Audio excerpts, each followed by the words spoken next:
പ്രിയപ്പെട്ടവരെ, നമ്മുടെ നാട്, നമ്മുടെ കേരളം തെരഞ്ഞെടുപ്പിൻ്റെ വളരെ വലിയ ചൂടിലാണ്. തെരഞ്ഞെടുപ്പിൻ്റെ പ്രചരണ പ്രവർത്തനങ്ങൾ 7-ാം തീയതി സമാപിച്ചു. ഓരോ രാഷ്ട്രീയ പാർട്ടികളും അവരവരുടെ മികവുകളും അവരുടെ പ്രവർത്തനങ്ങളും ചെയ്തതിനെക്കുറിച്ചും ചെയ്യാനിരിക്കുന്നതിനെക്കുറിച്ചും വളരെ സമഗ്രമായി സമൂഹത്തിന് മുമ്പിൽ അവതരിപ്പിച്ചു. ഇപ്പോൾ നിലവിലുള്ള LDF സർക്കാർ അവരുടെ കഴിഞ്ഞ കാല 10 വർഷ ഭരണ നേട്ടങ്ങൾ, മികവുകൾ ശതമാനോളം ഉയർത്തി പ്രചരിപ്പിക്കുന്ന രീതി, ഭരണമേഖലയിലുള്ള വലിയ തകർച്ചകളെക്കുറിച്ച് ജനമനസ്സുകളെ ഉത്ബോധിപ്പിക്കുന്ന രീതിയിൽ പ്രതിപക്ഷ രാഷ്ട്രീയ പാർട്ടികളുടെ പ്രവർത്തനങ്ങൾ ഇതൊക്കെ നടന്നുകൊണ്ടിരിക്കുകയാണ്. ഇപ്പം ഇവിടെ കൃത്യമായി നമുക്കൊരു കാര്യം മനസ്സിലാക്കാനുള്ളത്, ഈ ഒരു തെരഞ്ഞെടുപ്പിനെക്കുറിച്ചുള്ള ഒരു അവലോകനം, അതിനെക്കുറിച്ചുള്ള ഒരു അഭിപ്രായങ്ങളാണ് നമ്മളിവിടെ പറയുക. നമുക്കിവിടെ പറയാനുള്ളത്, 10 വർഷം ഒരു സർക്കാർ നിലനിന്നു, അതിനുശേഷം ഒരു തെരഞ്ഞെടുപ്പ് വരുമ്പോൾ പ്രധാനമായും കഴിഞ്ഞകാല ഭരണ നേട്ടങ്ങളാണ് ജനങ്ങൾ വിലയിരുത്തുക. അങ്ങനെയാണല്ലോ. ആ വിലയിരുത്തലുകൾ കൃത്യമായി ജനങ്ങൾക്ക് ബോധ്യപ്പെട്ട് കഴിഞ്ഞാൽ നല്ലൊരളവോളം മികവാണ് എന്ന് ബോധ്യപ്പെട്ട് കഴിഞ്ഞാൽ സ്വാഭാവികമായിട്ടും ഭരിച്ചുകൊണ്ടിരിക്കുന്ന പാർട്ടി തന്നെ വീണ്ടും വരും. നേരെ ഓപ്പോസിറ്റ് ആകുമ്പോൾ ഭരണ സംവിധാനങ്ങൾ പല മേഖലയിലും വളരെ വലിയ അപകടമാണ്, തകർച്ചയാണെന്ന് വരുമ്പോൾ ആ സർക്കാരിൻ്റെ പ്രവർത്തകന്മാർ അല്ലെങ്കിൽ ആ സർക്കാരിനെ അനുകൂലിക്കുന്ന അതിൻ്റെ പാർട്ടിയുടെ ആളുകൾ തന്നെ അതിനോട് എതിര് വരുന്ന സാഹചര്യം ഉണ്ടാകും. ജയപരാജയങ്ങൾ നൽകുന്നത് ഇവിടെയുള്ള സാധാരണക്കാരാണ്, തൊഴിലാളികൾ, കർഷകർ, നിഷ്പക്ഷപാതികളായ ആളുകൾ. ഇവരാണ് ആര് ഭരിക്കണമെന്ന് തീരുമാനിക്കുന്നത്. നമുക്കറിയാം, ഈ കഴിഞ്ഞ കാലയളവിൽ ഒരു ചെറിയൊരു പെർമിറ്റിനെ കുറിച്ച് നമ്മൾ പരിശോധിച്ചാൽ വലിയ തോതിലുള്ള മാറ്റമാണ് വന്നത്. ഇത് സ്വാഭാവികമായിട്ടും ഒരു കുടിൽ, ഒരു വീട് ഒരു മിതമായ രീതിയിൽ ഉണ്ടാക്കാൻ ശ്രമിക്കുന്ന ഒരാളെ സംബന്ധിച്ചിടത്തോളം വളരെ പ്രയാസകരമായ കാര്യമാണ്. അപ്പോൾ വൻതോതിൽ പല പെർമിറ്റുകൾക്കും PC ഈടാക്കുന്ന രീതി, ഇത് വലിയ തകർച്ചയാണ്. ഇത്തരം ഒരുപാട് കാര്യങ്ങൾ ഞാൻ ഭരണപക്ഷത്തെയോ അല്ലെങ്കിൽ പ്രതിപക്ഷത്തെയോ അനുകൂലിച്ച് പ്രതികരിച്ച് പറയല്ലോ. പൊതുവിൽ കാര്യങ്ങൾ ജനങ്ങളിങ്ങനെ മനസ്സിലാക്കി കഴിഞ്ഞു. ഒരു രാഷ്ട്രീയ പാർട്ടി അവർ ജനങ്ങളുടെ പൊതുവായ എല്ലാ നന്മകൾക്ക് വേണ്ടിയും പ്രവർത്തിക്കുക, ഭരണം ഉപയോഗിച്ച് എല്ലാവർക്കും ക്ഷേമം ഉണ്ടാക്കുക എന്നുള്ളതാണ്.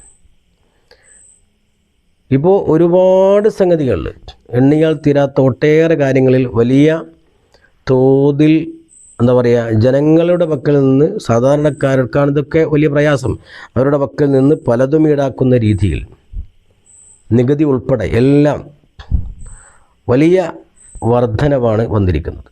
ഇത് പൊതുസമൂഹം കൃത്യമായി മനസ്സിലാക്കിയൊരു വിഷയം. മറ്റൊന്ന്, 10 വർഷം തുടർച്ചയായിട്ടൊരു പാർട്ടി ഭരിക്കുമ്പോൾ സ്വാഭാവികമായിട്ടും അത് മികച്ചതല്ലാതാകുകയും ചെയ്യുമ്പോൾ മടുപ്പുണ്ടാവുക സ്വാഭാവികമാണ്. അതിൻ്റെതായ ആളുകൾ പോലും തള്ളിപ്പറയുന്ന സാഹചര്യം. അപ്പോൾ പരാജയം വളരെ അടുത്താണ്. ടോട്ടൽ നമ്മൾ കേരളത്തെക്കുറിച്ച് പറയുമ്പോൾ, കേരളത്തിൽ ഈ തെരഞ്ഞെടുപ്പ് കഴിയുമ്പോൾ UDF ഭരണത്തിൽ വരിക എന്നത് വളരെ കൃത്യമാണ്. ശരാശരി ഒരു 80-85 സീറ്റുകളിലായി UDF ഭരണത്തിൽ വരാൻ വളരെയേറെ സാധ്യതയാണ്. എന്നാൽ ഞങ്ങളാണ് ഭരണത്തിൽ വരുന്നത് ഇപ്പോൾ നിലവിലുള്ള സർക്കാർ, അതിൻ്റെ പ്രവർത്തകന്മാർ, അതിൻ്റെ ആളുകളൊക്കെ പറയുന്നതും മറ്റൊരു വശത്ത്. ഏതായാലും നമ്മളിപ്പോൾ നമ്മുടെ നാടിൻ്റെ ഇപ്പോൾ പേരാമ്പ്രയെ സംബന്ധിച്ച് പറയുമ്പോൾ, പേരാമ്പ്ര നമുക്കറിയാം നിപ്പ വൈറസിൻ്റെ കാലഘട്ടത്തിൽ എൻ്റെ അയൽവാസിയാണ്, 3 പേര് ഒരു വീട്ടിൽ വെച്ചുകൊണ്ട് വാപ്പയും 2 മക്കളും മരണപ്പെട്ടത് എൻ്റെ അയൽവാസികളാണ്. അവർ എൻ്റെ വീട്ടിൻ്റെ അടുത്താണ് പുതിയ വീട് വാങ്ങിയത്. 3 ആളുകൾ മരണപ്പെട്ടു. യഥാർത്ഥത്തിൽ അന്ന് അവസാനമായ വീട്ടിലുള്ള അന്ന് ചെറിയ കുട്ടിയായിരുന്നു. ആ വിദ്യാർത്ഥിയായിരിക്കുന്ന ആ കുട്ടിക്ക്, അതായത് മുത്തലിബി എന്ന് പറയുന്ന സഹോദരന്, അവന് നമ്മുടെ നാട്ടിൽ, നമ്മളെ മണ്ഡലത്തിലോ അതല്ലെങ്കിൽ കേരളത്തിലെവിടെയെങ്കിലോ ഒരു സർക്കാർ ജോലി ഉണ്ടാക്കി കൊടുക്കുക എന്ന വിഷയത്തിൽ വൻ പരാജയമാണ് സർക്കാരിനുണ്ടായത്. അത് വലിയൊരു പരാജയമാണ്. ഒരു വീട്ടിൽ 5 ആളുള്ള വീട്ടിൽ 3 ആളുകൾ വിട പറഞ്ഞു പോയി. ഒരു ഉമ്മയും ഒരു മകനും ഒറ്റക്കാകുമ്പോൾ, അല്ലെങ്കിൽ അവരുടെ ജീവിത ചുറ്റുപാട്, വീട്, കാര്യങ്ങളൊക്കെ നമുക്കറിയാലോ. അങ്ങനെ നാട്ടിൽ ജോലിയില്ലാതെ ഗൾഫിലേക്ക് പോകേണ്ടി വന്നു. ഗൾഫിൽ ഇപ്പോഴത്തെ സാഹചര്യം അറിയാലോ. അപ്പോൾ ഇത് എൻ്റെ തൊട്ടയൽവക്കത്താണ് വീട് അടച്ചിട്ടിരിക്കുകയാണ്. എന്തുകൊണ്ട്? ആളില്ലാത്തതുകൊണ്ട്. അപ്പോൾ ആ വളർന്നു വന്ന, അന്ന് വിദ്യാർത്ഥിയായി ഇന്ന് വളർന്ന് 10-24 വയസ്സായ മുത്തലിബ് ഈ നാട്ടിൽ ഒരു ജോലി ഉണ്ടായിരുന്നെങ്കിൽ സുഖമായിട്ട് ഉള്ളത് കൊണ്ട് വീട്ടിൽ ഉമ്മയുടെ കൂടെ ഇവിടെ പാർക്കാൻ സാധിക്കുമായിരുന്നു. അതിനൊരു സാഹചര്യം നമ്മുടെ നാട്ടുകാരനായ TP ഉണ്ടാക്കിയില്ല എന്ന് പറയുമ്പോൾ അത് ഏറ്റവും വലിയ അപജയമാണ്. ഇത് പറയാതിരിക്കാൻ സാധ്യമല്ല. ഞാൻ പ്രത്യേകമായൊരു പാർട്ടിയുടെ പക്ഷത്ത് നിന്നുകൊണ്ട് പറയല്ല, പാർട്ടിയല്ല ഞാൻ പറയുന്നത്. ഇത് വല്ലാത്തൊരു അപജയമാണ്. ഓരോ കാലഘട്ടത്തിലും ചില സംഗതികളെ ജനങ്ങൾ നോക്കിക്കാണും. വളരെ പ്രയാസകരമായ ചില സംഗതികളെ ജനങ്ങൾ നെഞ്ചിലേറ്റും. അതിൽപ്പെട്ട ഒന്നാണിത്. പലർക്കും പലതും ചെയ്തു കൊടുത്തപ്പോൾ ഈ ഒരു ഫാമിലിയെ തള്ളിയതുപോലെ, അല്ലെങ്കിൽ തള്ളി എന്ന് പറയാം. അപ്പോൾ ഇത്തരം കാര്യങ്ങൾ, ഇത് പരാജയമാണ്. അപ്പോൾ ഭരണ നേട്ടങ്ങൾ പലതും ഉണ്ടാകും. പക്ഷേ ഇങ്ങനെയുള്ള പരാജയങ്ങൾ ഉണ്ടാകുമ്പോൾ അത് ഏറ്റവും വലിയ പരാജയമാണ്. അപ്പോൾ ഏതായാലും പ്രചരണ പ്രവർത്തനങ്ങൾ കഴിഞ്ഞു. തെരഞ്ഞെടുപ്പ്, അതിൻ്റെ വോട്ടിങ് നാളെ മറ്റന്നാൾ നടക്കാനിരിക്കുകയാണ്. നടക്കുന്ന സമയത്ത് അത് ആര് ജയിക്കുമെന്ന് ജനങ്ങൾ തീരുമാനിക്കുകയാണ്. ജനങ്ങൾക്ക് വേണ്ടി തിരഞ്ഞെടുക്കപ്പെടുന്ന സംവിധാനം. അപ്പോൾ ഏതായാലും നമുക്കിതെല്ലാം കാത്തിരുന്ന് കാണാം. ഭരണത്തിൻ്റെ മികവും അതിൻ്റെ പരാജയവും എന്താണെന്ന് ജനങ്ങൾ തീരുമാനിക്കേണ്ടതാണ്. ഏതായാലും നമുക്കിവിടെ പറയാനുള്ളത്, ഭരണം അത് ജനങ്ങളുടെ ക്ഷേമത്തിന് വേണ്ടിയാവണം. ഭരിക്കുന്നവരുടെ സുഖത്തിന് വേണ്ടിയോ ആഭാസത്തിന് വേണ്ടിയോ ആർഭാടത്തിന് വേണ്ടിയോ ഒരിക്കലും ഭരണമാകാൻ പാടില്ല. അതേത് രാഷ്ട്രീയ പാർട്ടി ഭരിച്ചാലും. വലിയ തുക മുടക്കിക്കൊണ്ട് പല മേഖലയിലും വലിയ ആർഭാടം കാണിച്ച ഒരുപാട് സംഗതികൾ നമ്മുടെ കേരളക്കരയിൽ ഈ അടുത്തായിട്ട് നമ്മൾ കേട്ടിട്ടുണ്ട്.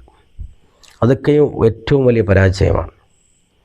അപ്പോൾ ജനങ്ങൾക്ക് വേണ്ടി നിലകൊള്ളുക എന്നതാണ് ഒരു ഭരണ ഏറ്റെടുക്കുന്ന സർക്കാർ ചെയ്യേണ്ടത്.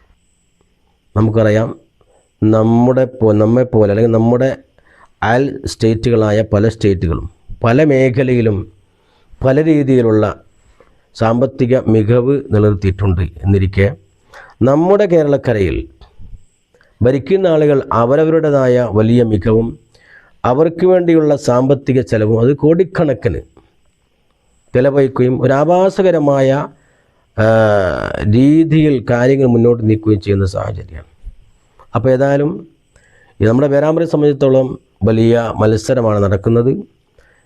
ഇപ്പോൾ ഇതിന് വിധി പറയുക എന്ന് പറഞ്ഞാൽ ജയിക്കാനുള്ള സാധ്യതകളെക്കുറിച്ച് നമ്മൾ വിലയിരുത്തുമ്പോൾ, ഒന്ന്, ഇപ്പോൾ നിലനിൽക്കുന്ന LDFൻ്റെ സ്ഥാനാർത്ഥി പലവട്ടം ആവർത്തിച്ചു വന്ന സ്ഥാനാർത്ഥി ആയതുകൊണ്ട് വീണ്ടും ഇയാളെ തിരഞ്ഞെടുക്കണോ എന്നൊരാശങ്ക അവരുടെ കൂട്ടത്തിൽപ്പെട്ടവർക്ക് തന്നെയുണ്ട്. മറ്റൊന്ന്, ടോട്ടലി സർക്കാരിൻ്റെ നിലവിലുള്ള സർക്കാരിൻ്റെ ഭരണ സംവിധാനത്തെക്കുറിച്ചുള്ള ഒരു എതിരായ രീതിയും പൊതുവെ ജനങ്ങളിൽ വന്നിട്ടുണ്ട്.